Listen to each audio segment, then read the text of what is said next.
हर कोई सिर्फ bleach, solo levelling और मोशोकी टेंसेई की बात करते हैं, लेकिन 2026 के कुछ ऐसे एनिमे भी आए हैं जिन्हें बहुत कम लोग देखते हैं और ऑनेस्टली ये डिजर्व करते हैं बहुत ज्यादा अटेंशन। अगर तुम सेम पॉपुलर एनिमे देख देख के बोर हो गए हो तो आज की लिस्ट तुम्हारे लिए है। इस वीडियो में देखने वाले हम टॉप 10 अंडररेटेड एनिमे ऑफ 2026 जिनकी स्टोरी, एक्शन और वर्ल्ड बिल्डिंग तुम्हें सरप्राइज कर देगी। और ट्रस्ट में नंबर 1 पे एक ऐसा एनिमे जो कि आप देख के बोलोगे ये पहले क्यों नहीं देखा। तो बिना कुछ देरी के स्टार्ट करते हैं। नंबर 1 पे आता है ब्लैक टॉर्च। अगर तुम जुजुत्सु काइसेन और नारुतो जैसे सुपरनैचुरल एक्शन एनिमे पसंद करते हो तो ये तुम्हारी वॉच लिस्ट में होना ही चाहिए। स्टोरी फॉलो करती है एक जीरो अजुमा को जो एक निंजा फैमिली से बिलोंग करता है। बचपन से ही एनिमल से बात कर सकता है और एक दिन उसकी मुलाकात रागो नाम की एक ब्लैक कैट से होती है। लेकिन ये कोई नॉर्मल कैट नहीं बल्कि एक डेंजरस मोनोनोके है जिसे गवर्नमेंट भी कैप्चर नहीं कर पाती। जब जीरो अपनी जान बचाने के लिए सेक्रीफाइस करता है तब रागो उसके साथ मर्ज हो जाती है और जीरो को एक जबरदस्त सुपरनेचुरल पावर मिल जाती है। उसके बाद उसकी लाइफ कंप्लीटली चेंज हो जाती है। अब उसे डेंजरस मॉन्स्टर से लड़ना पड़ता है, एक सीक्रेट ऑर्गेनाइजेशन के साथ मिलकर दुनिया को बचाना है। नंबर 2 पे आता है लायर गेम। अगर तुम माइंड गेम्स और साइकोलॉजिकल स्टोरीज पसंद करते हो तो ये हिडन एनिमे आपके लिए है। स्टोरी फॉलो करती है नायो कंजाकी को जो एक हॉनेस्ट इनोसेंट लड़की है। एक दिन उसके घर पे एक मिस्टीरियस पैकेज आता है और उसकी लाइफ कंप्लीटली बदल जाती है। उसे जबरदस्ती लायर गेम नाम का एक डेंजरस कंपटीशन में डाल दिया जाता है जहां हर एक राउंड में प्लेयर्स को एक दूसरे को धोखा देकर करोड़ जीतने का होता है। नायो किसी को चीट नहीं करना चाहते इसलिए वो हेल्प करती है जीनियस कॉन आर्टिस्ट सेंची की अकियामा को। दोनों मिलकर dangerous mind games, psychological tricks और इम्पॉसिबल सिचुएशन का सामना करते हैं और ये गेम को पार करते हैं। ये गेम कैसे पार करते हैं और ये लोग कैसे सिचुएशन को पार करते हैं ये सारा एनिमे आप देख के पता चलेगा आपको। नंबर 3 पे आता है स्पार्क्स ऑफ टुमारो। इस एनिमे की स्टोरी एक ऐसी दुनिया सेट है जहां टेक्नोलॉजी और इंसान की जिंदगी एक नए मोड़ पर पहुंच चुकी है।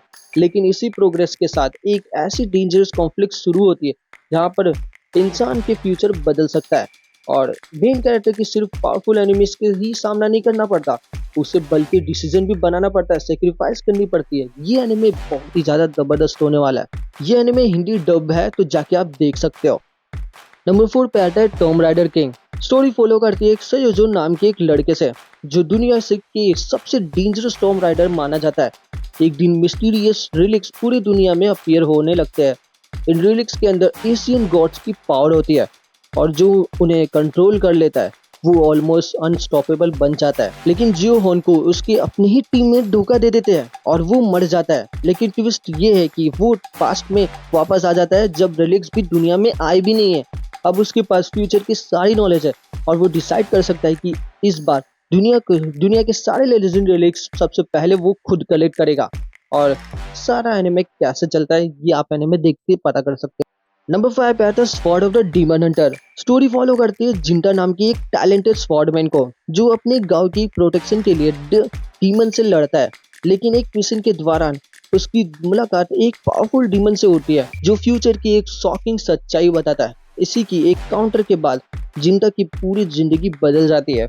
अपने लव्ड वंस को बचाने के लिए वो सच्चाई जानने के लिए वो सालों तक डीमन से शिकार करता रहता है।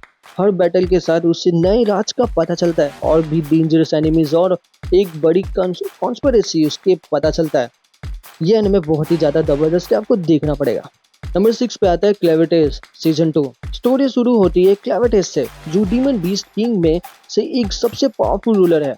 ह्यूमन उसे खत्म करने के लिए अपने स्ट्रॉन्गेस्ट हीरोज को भेजते हैं लेकिन उसकी गलती पूरी दुनिया को तबाही करने के लिए बन जाता है। इसी कैओस के बीच में क्लेविटेस को एक ह्यूमन बेबी की जिम्मेदारी लेनी पड़ती है।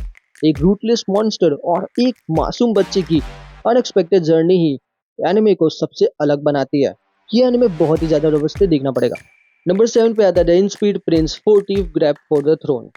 स्टोरी फॉलो करती है एक प्रिंस अर्नोल्ड को जिसे पूरे किंगडम एक लेजी, वीक और यूजलेस प्रिंस समझता है। अर्नोल्ड सीक्रेटली दुनिया के सबसे पावरफुल एडवेंचर में से एक है। उसके पास अनबिलीवेबल स्ट्रेंथ के साथ साथ एक ब्रिलियंट स्ट्रेटेजी माइंड भी है जो किंगडम को अंडर थ्रोन के लिए डेंजरस पॉलिटिकल गेम शुरू करता है।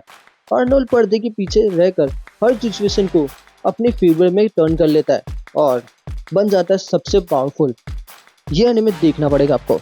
नंबर 8 पे आता है the villager of level 999। Story follow करती है कोजी नाम का एक लड़के से जिसे सबसे वीक क्लास विलेजर मिलती है। इस दुनिया में विलेजर क्लास को कोई भी इंपॉर्टेंस नहीं देता, सब उसे अंडर एस्टिमेट करते हैं। लेकिन ट्विस्ट तब आता है जब सबको पता चलता है कि कोजी का लेवल नॉर्मल नहीं बल्कि लेवल 999 है। उसकी सबसे जबरदस्त स्ट्रेंथ, स्पीड और बैटल एक्सपीरियंस को जहां पर इजीली पावरफुल मॉन्स्टर को मार देता है। तो ये एनिमे बहुत ही ज्यादा मस्त है। नंबर 9 पे आता है the exile heavy knights knows how to game the system. इस स्टोरी फॉलो करती है एल्मा नाम के एक लड़के से जिसे उसकी फैमिली सोसाइटी सिर्फ इसलिए रिजेक्ट कर देते हैं क्योंकि उसको हेवी नाइट क्लास मिलती है। इस दुनिया में सब लोग हेवी नाइट को एक वीक क्लास समझते हैं, लेकिन उसको पता रहता है कि एल्मा दुनिया के हिडन रूल्स, फ्यूचर के इवेंट्स को पूरी नॉलेज के उसके पास है। इसी एडवांटेज को यूज करके वो इम्पॉसिबल डेंजर्स को क्लियर कर लेता है। इसी में बहुत ही ज्यादा मजा आता है। नंबर 10 पे आता है I become a legend after my 10 year long last stand. Story एक फॉलो करती है एक हीरो से जिसे पूरे 10 साल तक वो अकेले एक मॉन्स्टर और पावरफुल एनिमल्स के खिलाफ बैटल करता रहता है। जब सब लोग उसे मरा हुआ समझते हैं तब वो अचानक वापस आ जाता है, लेकिन अब वो पहले जैसा इंसान नहीं रहा। वो 10 सालों से उसके पास जबरदस्त स्ट्रेंथ, एक्सपीरियंस और लेजेंडरी पावर मिल जाती है उसको, और इसके लिए वो सिर्फ एक वॉरियर नहीं बल्कि एक लेजेंड बन चुका होता है। लेकिन उसकी असली जर्नी अभी शुरू होती है। अब मजा आएगा इसमें। ये सारे एनिमे हिंदी डब अवेलेबल है, आप जाके देख सकते हो। और तब तक के लिए मेरे चैनल को सब्सक्राइब और लाइक कर देना, और ये ऐसी वीडियोस के लिए मेरे चैनल को सब्सक्राइब करके रखो। मिलते हैं अगले वीडियो में।